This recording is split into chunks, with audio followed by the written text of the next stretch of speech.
The Pope tells super rich and bankers to find some ethics. Find some ethics.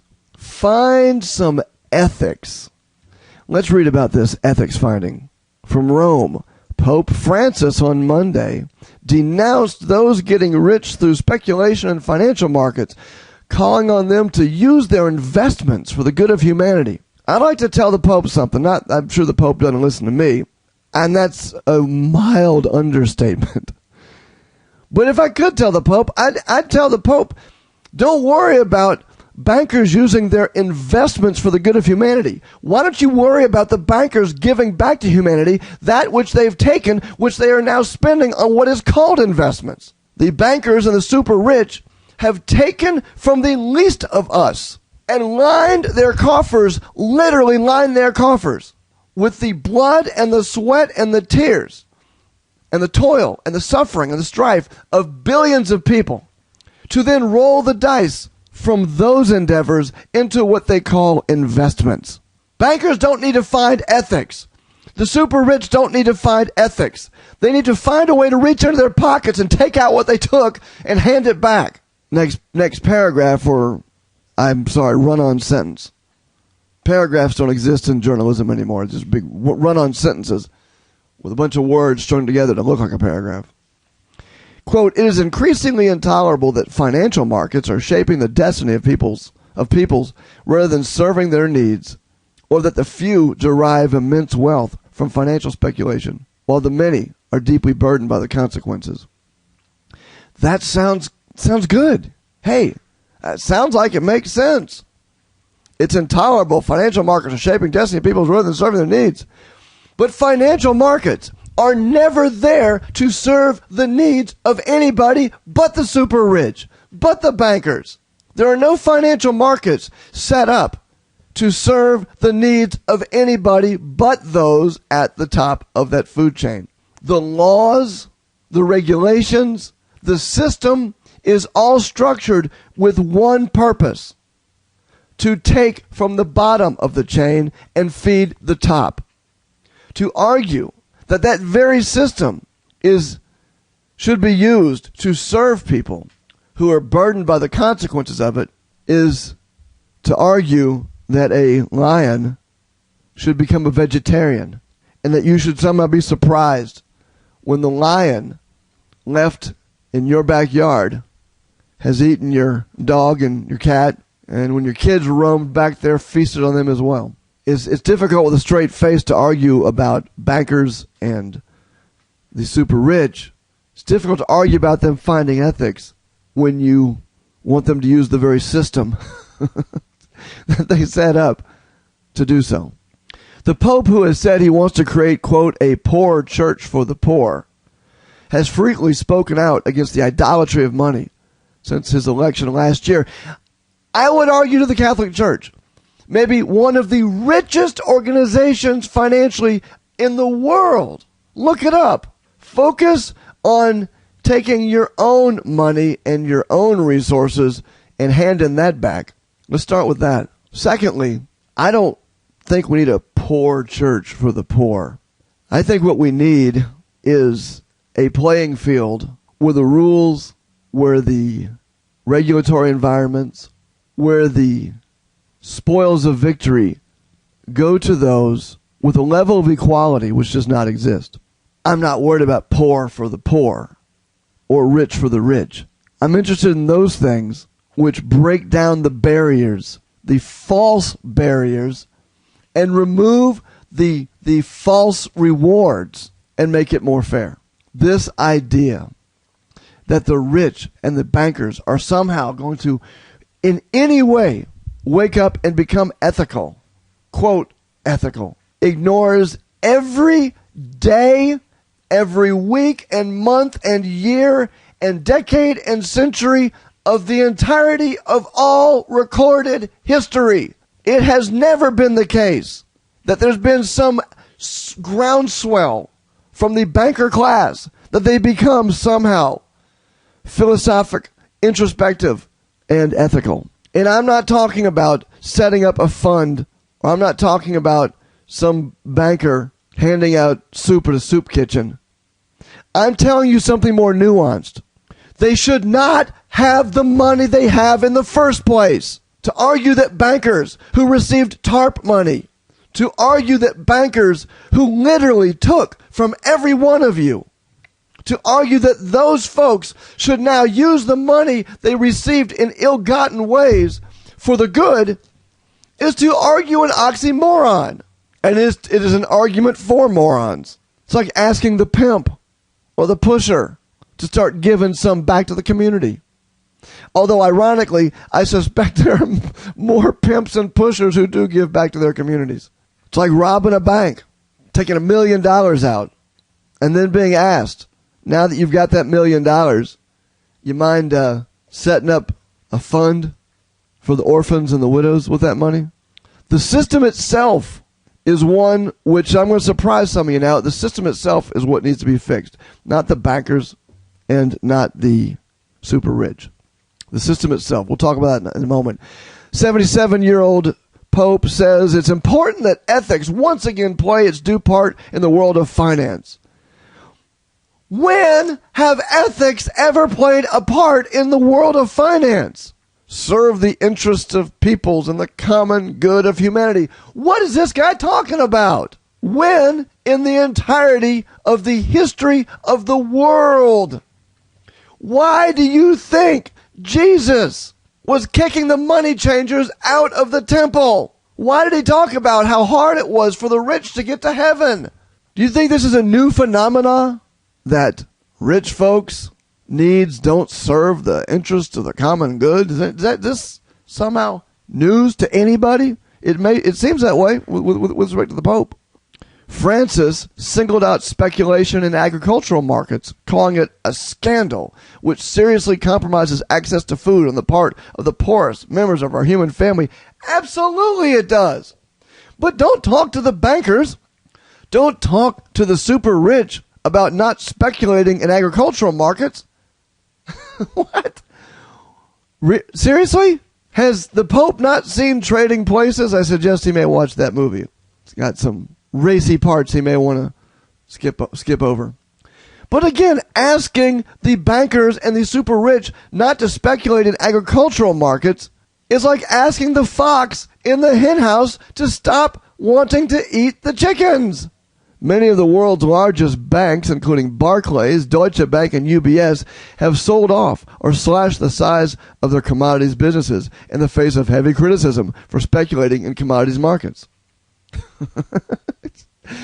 You really think that? You really believe Barclays, Deutsche Bank, and UBS have sold off or slashed their commodities businesses in the face of heavy criticism for speculating in commodities markets? What kind of person believes this? You must be the most naive. With all due respect to the Pope, you may be a little bit out of your league, Pope, when you step into these discussions. The reason bankers and the reason the super rich may not play in some of those markets is not because they're facing criticism for doing so. It's because if they slash anything, it is a business decision. And if the criticism is why they are not in those markets, which is not why, but if that's why, then it is not because they found some ethics or morals. It is a business decision, not related to whether or not they give a rat's behind about the poor who can't find a way to scrape together 2 nickels and get a loaf of bread. And all they've done is moved on to some other market from which to forage themselves. Instead, the Pope called on people, put your money into ethical banks and, quote, impact investors who use investments to help the poor. I'm going to tell you 2 problems with the story we've just read. The 2 main problems. Number 1, there are no ethical banks.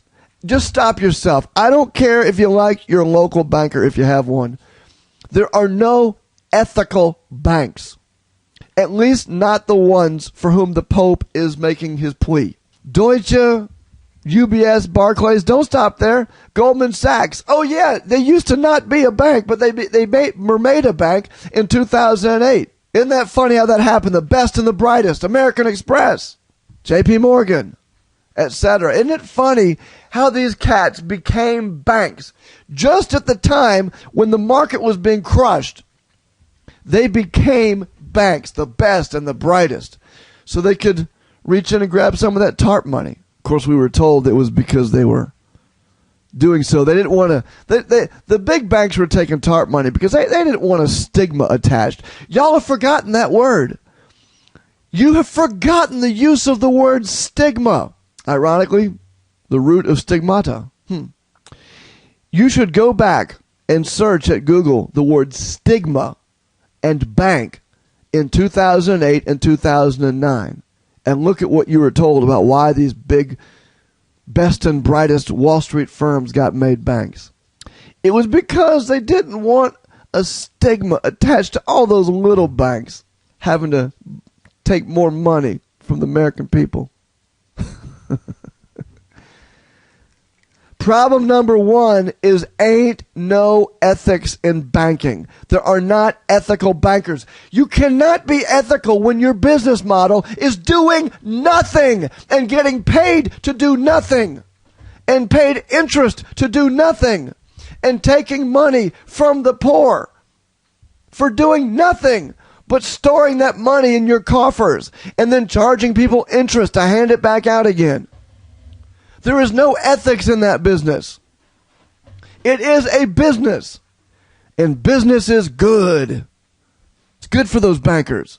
Hang on, because I'm getting ready to lay to you now the real truth of this story. There's no ethical bank for whom the Pope is discussing these issues, or to whom the Pope is addressing these comments. He may be as sincere in his beliefs as is possible. He may be, in my opinion, naive, but honestly and genuinely so. His heart may be burdened for the poor. I don't doubt those issues. But the Pope may not understand the level or the lack of level of ethics involved in an industry for whom he's making these pleas. But the real problem, the most serious problem with respect to the super rich and the banking elites of the world. Yes, the system is geared to give them the opportunity to take without accountability. The system is set up so that they can become the super rich and they become the banking class for doing nothing. The system is set up like that, where you're going to have people that fill those roles. But the real problem is not the bankers. The real problem is not whether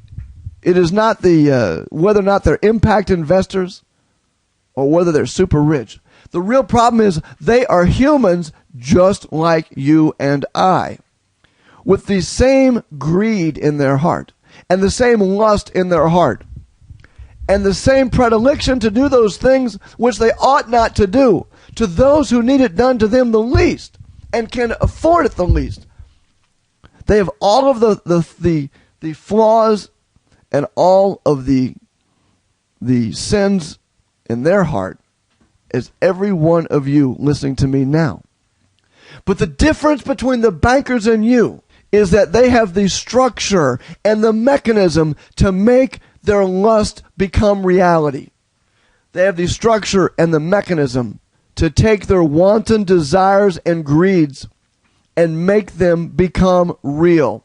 They have the thing which you don't have, and it's not a different mindset. It's not that their hearts are more black and vile than those of us who walk not amongst them. It is because they have the structure, they have the ability. It's not that they're the super rich. It's not that they've got the money. It's not that they're the bankers. It's not that they are somehow inordinately different or more evil than anybody else. It's that they have the ability to do so. How many of you would turn down the opportunity to be the super rich or to have the spoils of victory that these bankers and these elites have been handed? The real problem does not begin with the super rich and the elite. The real problem begins in the hearts and the minds of those who are simply humans. It is the lack of spiritual awakening among you and I that are not the reason they exist, but they are the sign They are the sign of how I know they're not going away. I will tell you, I know why the rich and the super rich and the bankers aren't going anywhere, and why the rich and the super rich and the elite are never going to become ethical. Because all around me, the folks that I know that are poor or middle class or whatever label you want to give them suffer from the same lack of spirituality, the same lack of, quote, ethics, swimming in a sea of sludge, moral and ethical depravity. And I'm speaking particularly here in terms of finance. But it doesn't just stop at finance. The reason why the rich stay rich, the reason why the ethics seem as skewed as they are, has very little to do with the person's station in life. Now, it is harder once the structure is set up to grease the pole for you. It is harder for you to get off of the main line when the main line is handed to you. It's harder to get off of it. But everyone around you are like horses in the gates with blinders on, chomping at the bit, cannot wait to get theirs, to get paid any way possible. To suggest that bankers are somehow unique in their lack of ethics, if that is what you would believe, which I don't suggest it is what you believe, but if you did believe it, would be to ignore the millions of people around you who, if given a chance, would be a banker. If given a chance, would act in exactly the same way. And many times for reasons which may sound slightly noble. If I had $1 billion, if I was in charge of this bank or that bank, what would I do? How I would spend that money? But the system is set up so that you would have the money only through gains which should not have happened in the first place. As I mentioned earlier, it's oxymoronic to say that the bankers should invest their money in other ways, because the money they have, they got for doing nothing except taking and then charging interest for the privilege. I want to close now with a comment about banking in general. If you hear what I say and you think that I have a special diatribe here for bankers, I hope that you've heard everything else I said, because I don't have a particular distaste for bankers in the world of humanity. I think that there is a place for banking. There's a place for organizations that will hold your money and charge interest to loan money. And there ought to be a place where you can go for both services, should you so choose. The argument of whether or not banking itself is inherently evil or wrong is one which I think has already been answered. It's been answered by all of the totality of human experience, where people on their own act as de facto bankers by loaning money to each other, helping each other out in times that are hard, or all the way down to your own parents maybe taking your allowance money and keeping it in a jar for you. The simple act of holding money or loaning money or even charging interest, these in and of themselves are not where the evil lies. The real problem is not in banking. It's not in any industry. The real problem is within our hearts. What do we as a people value? What is it we as a people find to be that which is the most cherished and the most sought after? And until we as a people, until you as an individual, you begin your own journey and you begin to, well, as the Pope says, find some ethics, it's awful hard for us to point fingers at a group of people that there but for the grace of God go they, because, or go you. Because if you were given the same opportunity to be in the same position, maybe you, not individually you, but the greater you, what would you do that would be any different? Put your shoes, or you put your feet in the shoes of a banker. It's very easy to say, well, the bankers should put their, the bankers, they don't ever, they live in this plastic, fantastic world. They do. They do. Now, you put your feet in their shoes. How would you act? The Pope telling the super rich and bankers to find ethics sounds noble. But the real truth is, bankers will find, quote, ethics right about the time the rest of us find ours first. Thanks for watching. Take care. Hope to see you next video.